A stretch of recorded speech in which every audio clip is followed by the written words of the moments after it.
Hello everyone. तो आज से स्टार्ट करने वाले हैं एसएससी मैथ्स प्रैक्टिस सेट। इसमें सारे एग्जाम जो है एसएससी का कवर करने वाले हैं। ठीक है, सारे क्वेश्चन जो है पीवाईक्यू बेस्ड होगा। तो चलिए स्टार्ट करते हैं। आज का पहला क्वेश्चन दिया, A B and C can complete a certain task in 20, 30 and 60 days respectively. How many days will take to A to finish the work if he receive help from B and C every third day. ठीक है, तो कहने का मतलब ये है कि ये बी और सी जो है काम कर रहा है कितने दिन में, 20, 30 और 60 डेज में। यहाँ पे इसका टोटल वर्क आ जाएगा जब हम लोग एलसीएम लेंगे 20, 30 और 60 का, तो इसका टोटल वर्क कितना हो गया, 60। अब यहाँ से इफ़िशियंसी अगर निकालना चाहेंगे तो इफ़िशियंसी कितना हो जाएगा, 23 जा, और ये 32 जा, और ये हो जाएगा सी में 61 या 60। तो ये इसका इफ़िशियंसी तीनों का हो गया।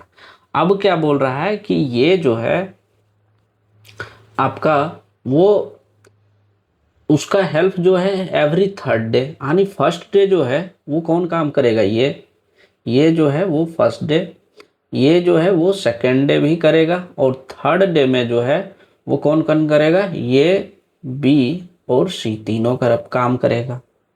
तो कितना इन लोग का इफिशियंसी, यानी एक दिन में इन लोग कितना काम करेगा, एक बार में 3, फिर 3, और ये हो जाएगा 3 2 5 और 1 6, तो टोटल 6। अगर जोड़ेंगे यहाँ से तो टोटल कितना हो जाएगा, 12।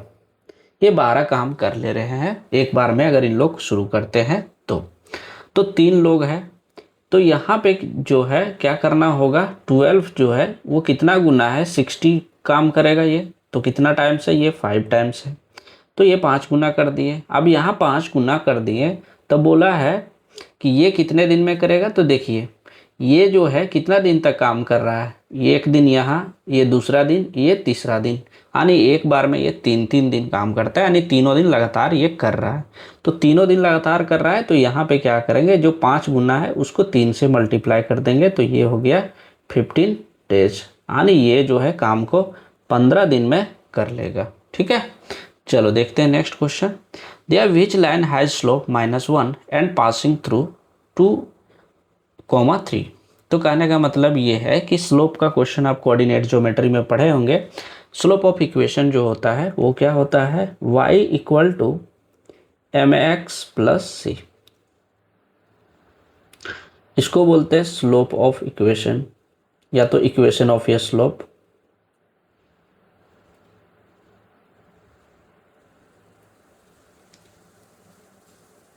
ये हो गया इक्वेशन ऑफ या स्लोप। कभी कभी क्या होता है, 2 पॉइंट दिया रहेगा आपका ये और बी। ठीक है, यहाँ मान लेते हैं एक्स वाई, और यहाँ मान लेते हैं ये बी। पूछ देगा इसका स्लोप क्या होगा, तो ये स्लोप ऑफ लाइन पूछ सकता है। तो स्लोप अगर पूछता है तो क्या लिखते हैं हम लोग यहाँ पे, m equal to x2 x minus x1, एक सेकेंड, यहाँ होता है y minus y1 equal to m x minus x1। ठीक, यानी m इक्वल टू क्या हो जाएगा, m जो है स्लोप को हम लोग m से डिनोट करते हैं, तो ये हो जाएगा y minus y1 by x minus x1। ये आपका स्लोप का फॉर्मूला होता है। ठीक है, अब यहाँ से जो है जब इक्वेशन दिया रहेगा तो यहाँ पे जो है इसको x मानना होगा, इसको y, और ये हो गया x1 और ये हो गया आपका y1। इस तरह से कुछ इसका पॉइंट बनता है। ठीक है, अब यहाँ से हम लोग से जो क्वेश्चन पूछा है उसको सॉल्व करते हैं। तो स्लोप जो है वो -1 दिया है, और y का वैल्यू यहाँ पे जो पॉइंट दिया रहता है ये और b, इसको ये पॉइंट जो है इसको x एक्सिस में बोलते हैं, इसको एब्सिसा बोलते हैं। ठीक है, x एक्सिस को एब्सिसा और y एक्सिस को ऑर्डिनेट, ये हो जाता है आपका y एक्सिस। ठीक, तो यहाँ से जो है हम लोग पुट करेंगे, y का वैल्यू कितना दिया हुआ है 3 इक्वल टू 3 हो गया, ये m का वैल्यू -1 इंटू एक्स का वैल्यू 2 प्लस सी, यहाँ से ये 2, ये हो जाएगा 3 इक्वल टू -2 प्लस सी, तो c इक्वल टू कितना हो गया आपका 5। क्लियर है। अब हमको हमसे पूछा क्या है, विच लाइन स्लोप, यानी कौन सा लाइन, यानी इक्वेशन आपसे पूछ रहा है, इक्वेशन ऑफ या स्लोप पूछा है। तो ये क्या हो जाएगा आपका, क्या हो जाता है, y equal to mx plus c होता है। यहाँ पे m का वैल्यू -1 दिया हुआ है, तो ये हो जाएगा y equal to -x plus c का वैल्यू कितना आ गया 5। तो ये आपका जो है करेक्ट उत्तर हो जाएगा, ठीक है, जो कि ऑप्शन नंबर फर्स्ट में दिया हुआ है। ठीक, या तो ये वैल्यू जो दिया है और m का जो वैल्यू यहाँ स्लोप का दिया हुआ है, इसको इस इक्वेशन में भी पुट करके सॉल्व कर सकते हैं। क्लियर है, चलो देखते हैं next question. There the average age of a committee of 9 members increases by 3 years when 2 men aged 42 and 44 years are replaced by 2 women.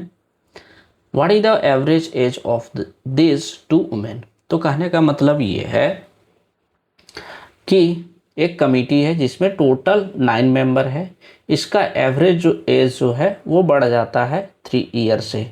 कब, जब 2 आदमी 42 ईयर और 44 ईयर जो है वो रिप्लेस्ड कर दिया जाता है 2 वुमेन से, यानी 2 वुमेन से जो है मैन को रिप्लेस कर दिया जाता है। तो बोल रहा है कि एवरेज एज ऑफ 2 वुमेन, तो जो दोनों वुमेन से रिप्लेस किया तो उस वुमेन का एवरेज एज क्या होगा। तो देखिए इसका शॉर्टकट तरीका से हम लोग सॉल्व करेंगे एग्जाम अप्रोच मेथड से। होता क्या है, 9 मेंबर था पहले से ही, ठीक है। अब जब जो है दो आदमी जो है वो चला जाता है, ठीक है। ये जब 2 मैन जब चला जाता है तो उतना ही वुमेन भी तो 2 वुमेन भी तो आ जाती है, ठीक है। ये जो है ये आती है, तो क्या नंबर ऑफ मेंबर पे कोई भी फर्क नहीं पड़ रहा है।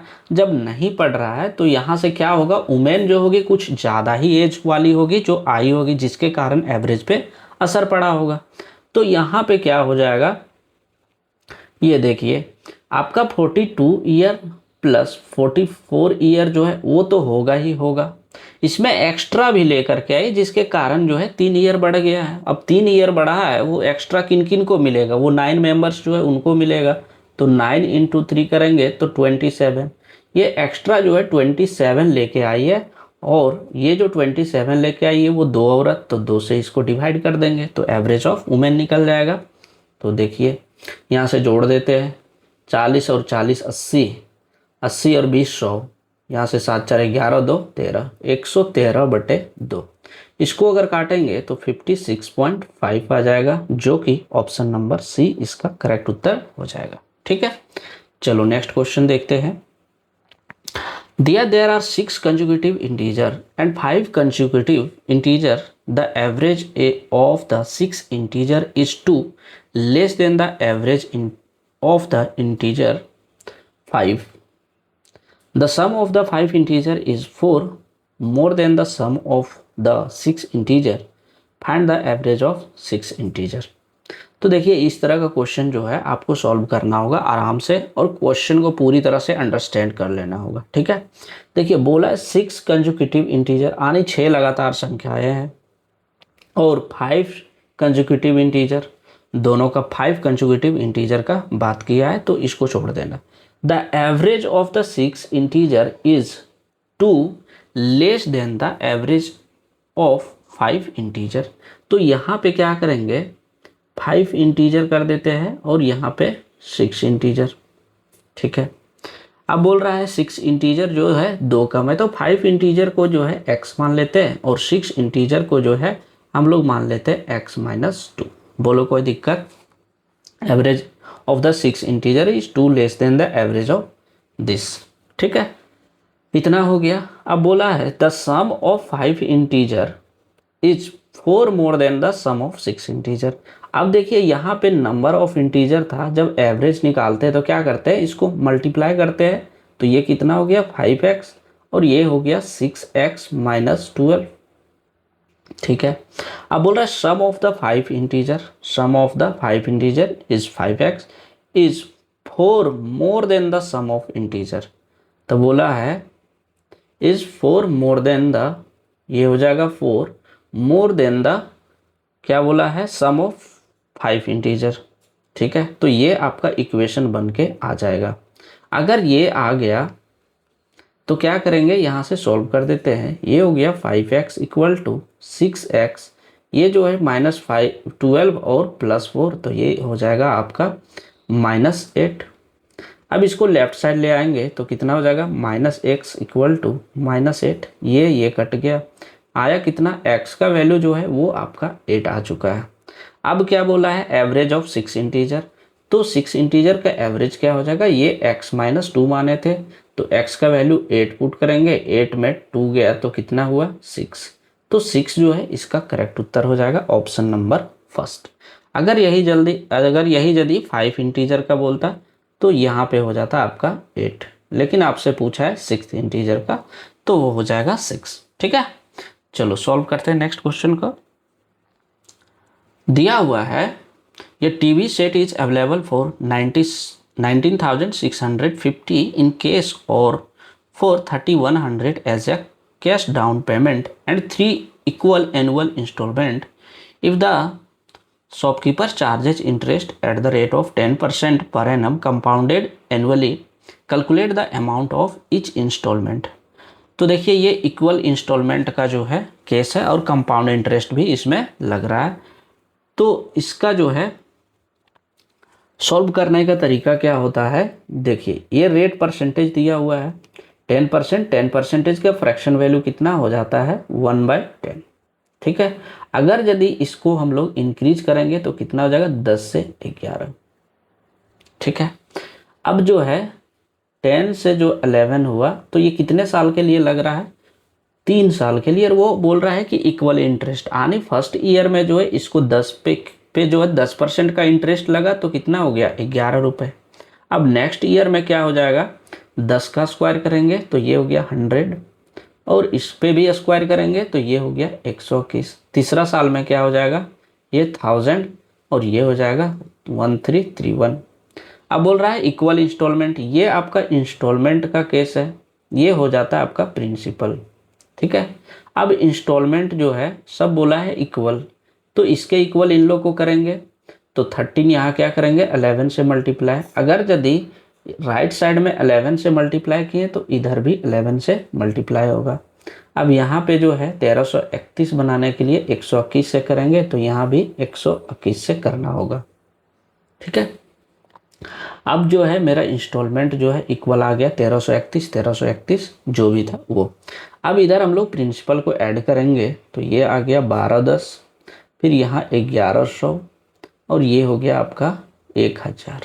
ठीक है, ये जो है ऐड करते हैं तो 2 1 3 और ये हो गया 3, 3310 रुपीज़ ये आ गया आपका प्रिंसिपल। ठीक है, अब क्या बोला है कि ये जो है टीवी का सेट जो है 19,650 रुपया था, जिसमें से 3100 ये दे चुका है। तो 19,000 डाउन पेमेंट के रूप में 19,650 में से 3100 रुपये जो है हम लोग सब्ट्रैक्ट कर देंगे। ठीक है, ये 0, ये 5, 6 1 7, 6 में 1 5, फिर 19 में 3 16। ठीक है, यानी ये जो वैल्यू है वो इसका दिया हुआ है प्रिंसिपल का वैल्यू, चूँकि ये पेमेंट कर चुका है फर्स्ट इंस्टॉलमेंट। तो ये कितना टाइम से, ये 0 कटा, ये 0 कटा, 331 जा होता है आपका 1655। अगर ये 5 गुना है तब बोल रहा है कि ईच इंस्टॉलमेंट कितना होगा, तो एक इंस्टॉलमेंट 1331 का हो रहा था, इसको हम लोग 5 से गुना कर देते हैं तो कितना हो जाएगा, ये 13 5 65 और 31 5 165 आने 6655, जो कि ऑप्शन नंबर सी इसका करेक्ट उत्तर हो जाएगा। ठीक है, चलो देखते हैं next question.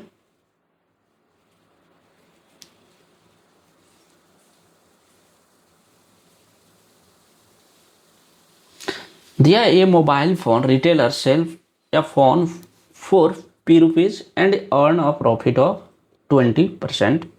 For a special festival offer, he marked the same phone at 1.5p. At the offer, he provides a discount of 10%. What will be the percentage profit what he will make during the festival offer. तो देखिए बोल क्या रहा है, एक mobile phone retailer होता है, दुकानदार है, जो कि फ़ोन को ₹P में बेचता है, जिससे कि उसको 20% का प्रॉफिट हो रहा है। एक फेस्टिवल ऑफर रहता है, स्पेशल ऑफर, तो उसके में ये चीज़ डिस्काउंट वो रखा हुआ है। बोल रहा है कि वो सेम फ़ोन पे जो है 1.5p जो है मार्क प्राइस रखता है और उस पर 10% का डिस्काउंट देता है। तो बोल रहा है कि उसको कितना प्रॉफिट होगा। ठीक है, तो सॉल्व करते हैं इसको। कैसे सॉल्व करेंगे, मान लेते हैं यहाँ पे कि CP जो है वो कितना हो जाएगा 100। अब SP जो है ये क्या माना है P, लेकिन बोला क्या है कि ये जो है 20% प्रॉफिट हो रहा है। तो प्रॉफिट अगर 20% हो रहा है तो CP पे ही प्रॉफिट होगा ना।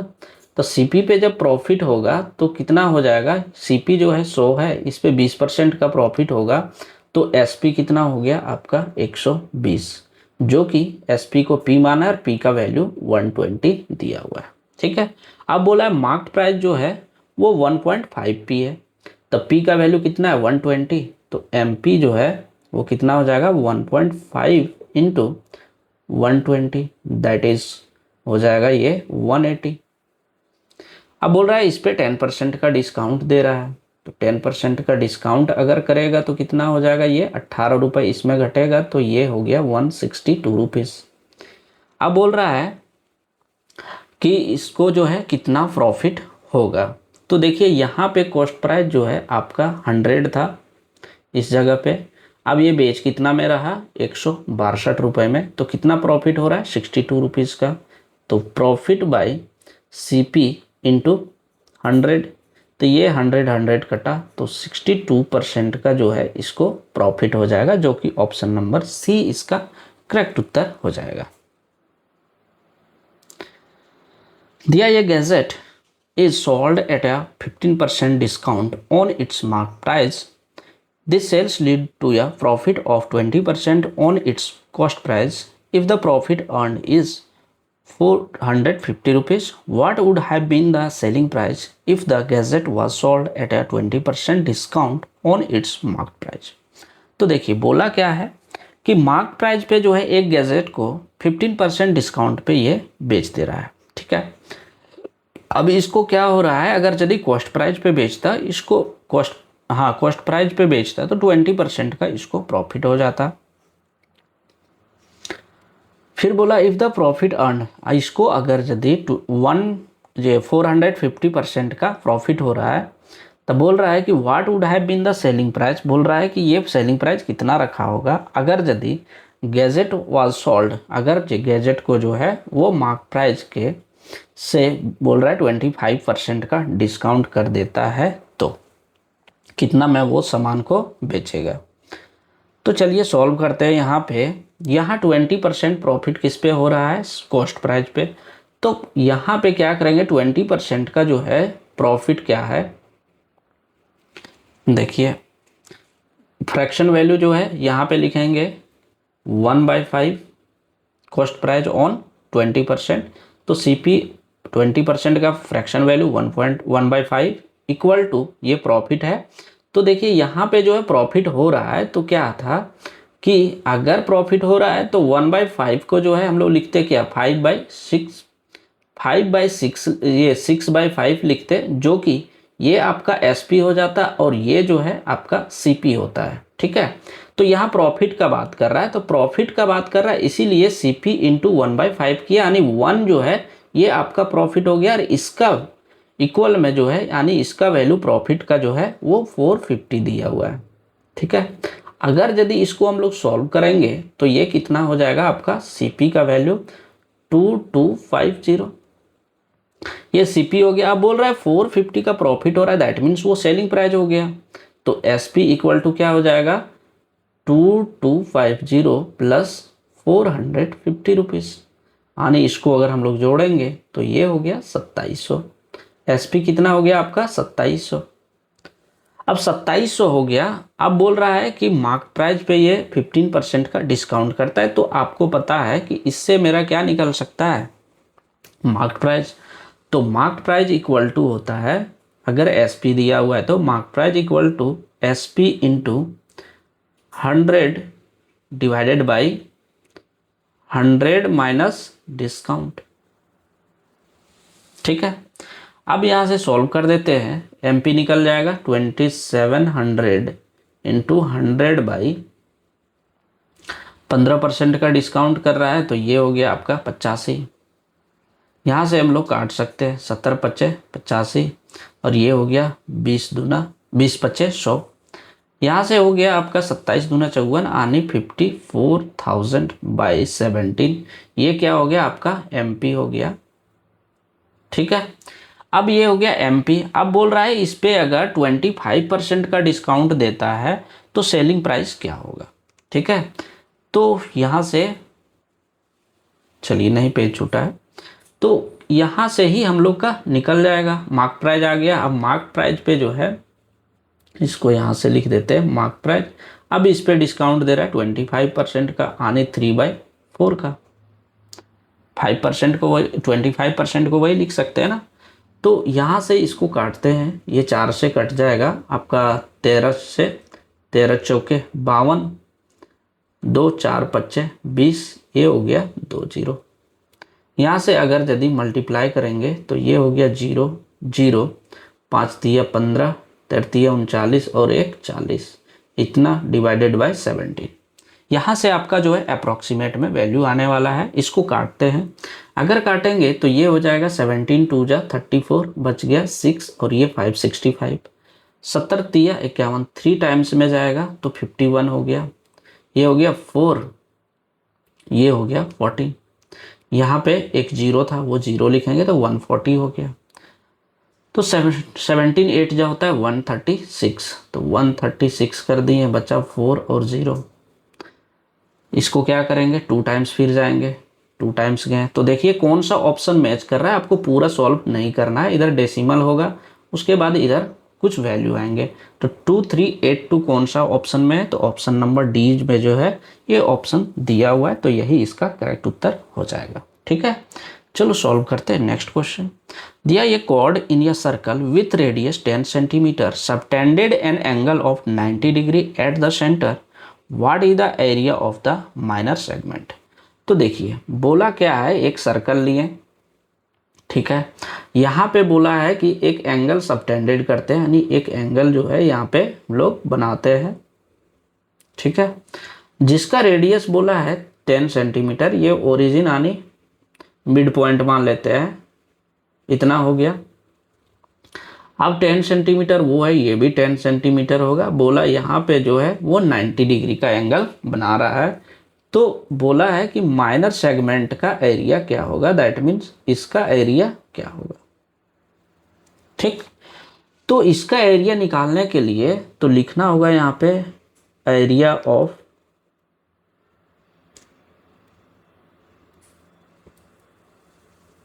माइनर सेगमेंट इक्वल टू हो जाता है एरिया ऑफ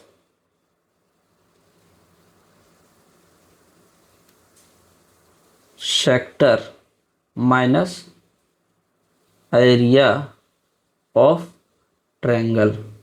ठीक, अब यहाँ पे एरिया ऑफ सेक्टर निकालेंगे तो एंगल कितना है 90 डिग्री, तो क्या होता है एरिया ऑफ सेक्टर जो है वो होता है theta by 360 into pi r square minus area of triangle जो है 90 डिग्री अगर दिया है तो राइट एंगल ट्रायंगल बनेगा, यानी 1/2 इंटू 10 इंटू 10।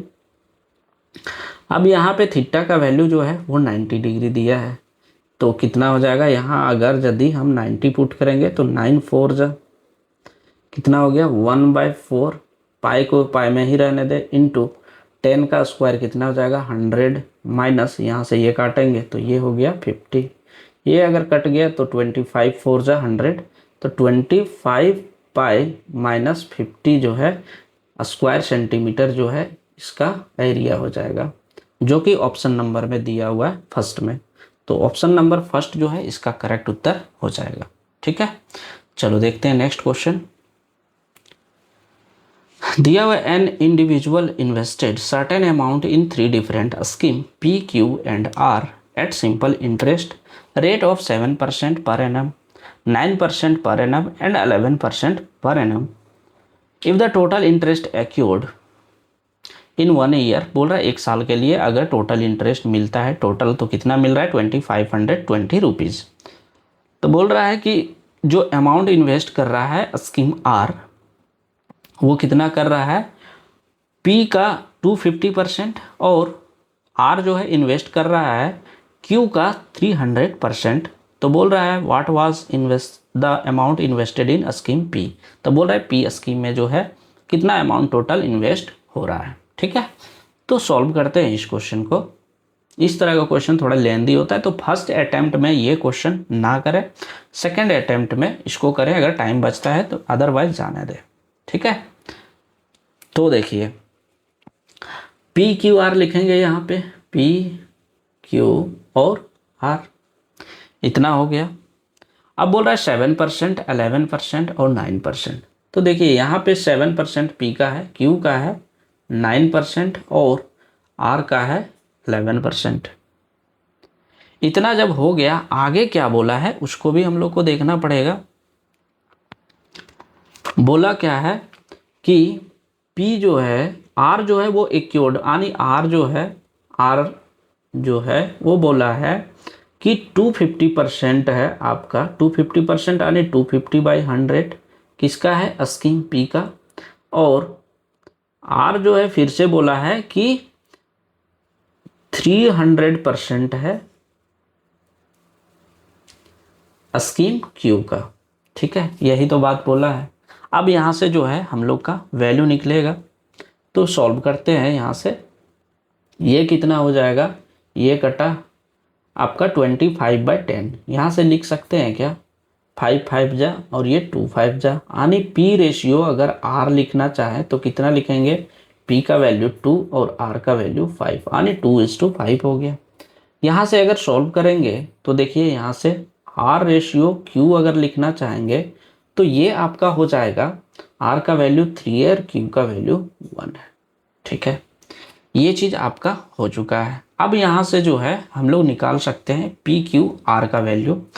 तो पी क्यू आर का अगर वैल्यू निकालना होगा तो कैसे निकालेंगे, यहाँ पी इंटू आर लिखेंगे।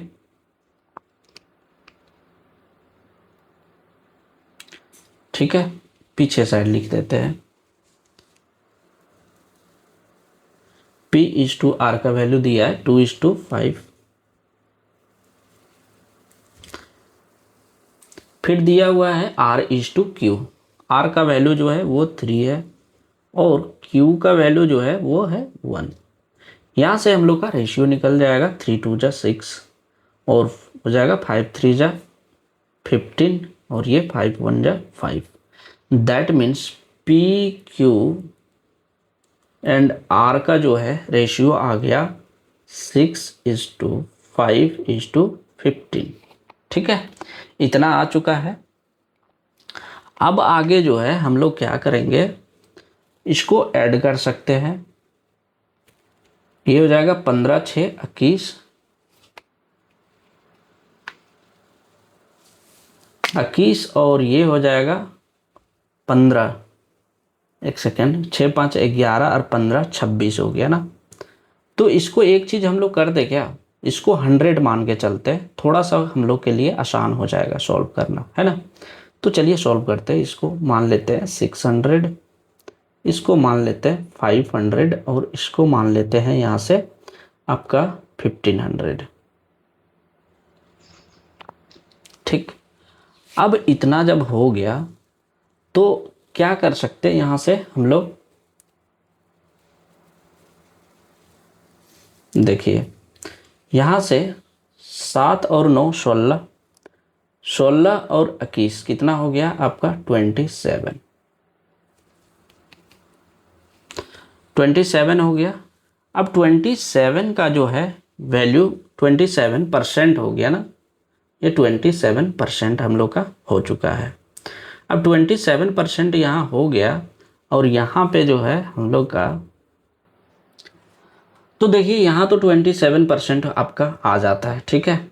अब यहाँ से क्या है, सब जो है ये सब परसेंटेज में है और इसका जो है वैल्यू हम लोग इस साइड निकाले हैं और माने हैं, ठीक है। ये आपका वैल्यू निकला था। अब इस पे क्या है 7% का इंटरेस्ट लग रहा है, तो ये कितना हो जाएगा 42। क्यू पे जो है वो कितना लगा है 9%, तो ये हो जाएगा 45। अब 45 हो गया और इस पे कितना है 11% का इंटरेस्ट लगा है, जो कि हो जाएगा 165।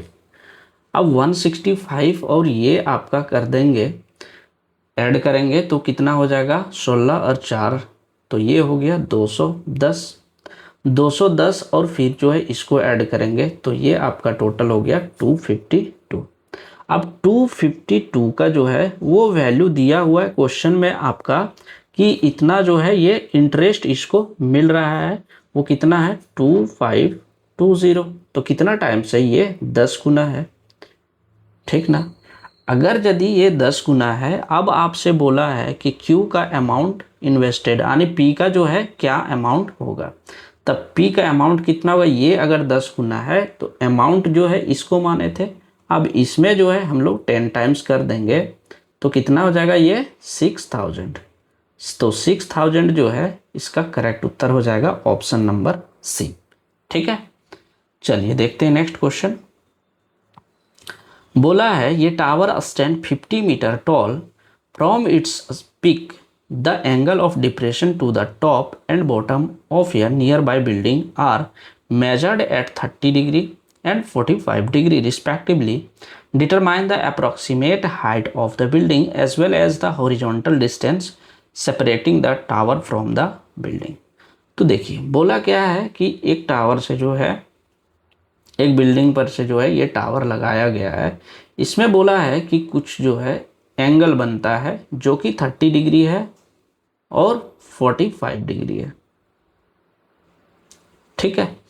अब इस तरह से ये जो है आपका ये जो है 45 डिग्री बनेगा और यहाँ पे है आपका ये 30 डिग्री बन जाएगा।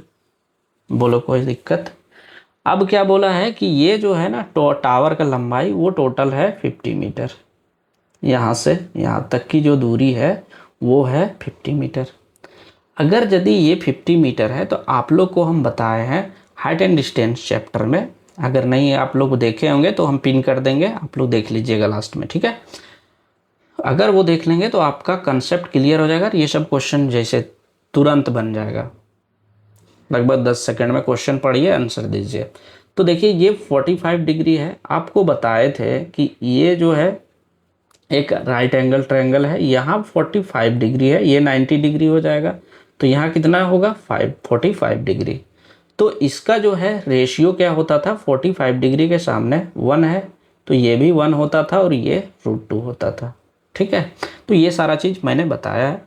तो 45 डिग्री के सामने वैल्यू कितना दिया हुआ है 50, तो यहाँ भी तो 45 डिग्री ही बनेगा क्योंकि यहाँ 90 डिग्री है। तो ये वैल्यू यहाँ से यहाँ तक कितना आ जाएगा 50 मीटर। ये 50 मीटर हो गया, तो इसी का पैरेलल में कौन सा है, ये है, तो ये भी कितना हो जाएगा 50 मीटर। ओहो, ये भी 50 मीटर हो गया। अब क्या बोला है कि इन लोग के बीच का दूरी जो है वो बताना है, यानी यहाँ से यहाँ तक का दूरी। एक तो पूछा था कि जो हाइट है बिल्डिंग का, जो हाइट है, ठीक है, उससे और ये टावर जो खड़ा है उससे कितना दूरी है, दैट मीन्स यहाँ से यहाँ तक की दूरी जो है आपसे पहला पूछा था, तो वो कितना निकल के आ गया 50 मीटर। तो यहाँ जो है एक ही ऑप्शन में 50 मीटर है, तो यहाँ पे भी जो है आप सॉल्व करके यहाँ टिक करके आगे निकल सकते हैं। अगर यदि आपको पूरा सॉल्व करना है तो वो भी बता रहे हैं। अब टोटल 50 था, आपको पता होगा कि ये जो एंगल है वो 30 डिग्री है, ये हो जाएगा 90, तो ये कितना हो जाएगा 60 डिग्री। और इसका रेशियो क्या होता है 30 डिग्री के सामने 1, 60 डिग्री के सामने होता है √3 और 90 डिग्री सामने होता है 2। तो ये जो है एंगल आपका बन चुका है एक इस तरह से ट्रायंगल, ठीक है, ये ट्रायंगल बना है जिसका 30 डिग्री है, तो 30 डिग्री के सामने क्या होता है 1 हो गया, और यहाँ कितना होता है √3, और √3 का वैल्यू आपको दिया हुआ है 50। √3 का वैल्यू कितना दिया हुआ है 50। अब यहाँ से हम लोग को 1 का वैल्यू निकालना होगा। अब 1 का वैल्यू अगर यदि निकालते हैं तो कितना हो जाएगा 50/√3। ठीक है, अब पूछा है ये दूरी क्या होगा, 1 का वैल्यू हो गया 50/√3। ठीक, तो क्या बोला है यहाँ पे approximate height of the building, तो बिल्डिंग का हाइट दैट मीन्स ये आपसे पूछ रहा है। ठीक ना, नीचे वाले पार्ट को, ऊपर तो निकल चुका है, टोटल भी दिया हुआ है, तो क्या करेंगे 50 में से घटा देंगे, 50 में से जो है 50/√3 घटा देंगे। अब यहाँ से घटना मुश्किल है, तो क्या करते हैं इसका √3 का वैल्यू ले लेते हैं 1.73 ले लो। ठीक, यहाँ पे डेसिमल हटाएंगे तो 17×3=51, और 17×2 इसको 17 ही पूरा मान लेते हैं, 17×3=51, इसको 30 मान लेते हैं। ठीक है, चलो ये 30 हो गया, 50 में 30 गया तो कितना बचा 20, तो कहीं ना कहीं 20 के आसपास ही वैल्यू होगा, 20 से ज़्यादा होगा, चूँकि हम लोग क्या किए हैं यहाँ का जो वैल्यू था उसको हम लोग हटा चुके हैं, और यहाँ जो था वो पूरी हम लोग वैल्यू जैसा था वैसे ही यूज कर रहे हैं, इसलिए 20 से थोड़ा सा ज़्यादा होगा, और हाँ 20 से थोड़ा सा ज़्यादा होगा, बाकी डिस्टेंस तो निकल चुका है, इसीलिए जो है हाइट इसका 21 मीटर हो जाएगा। ठीक है, तो ये था आपका आज का इतना सारा क्वेश्चन, उम्मीद है आप लोग को समझ में आ गया होगा। तो नेक्स्ट क्लास जो है कल फिर होने वाला है, तब तक के लिए धन्यवाद।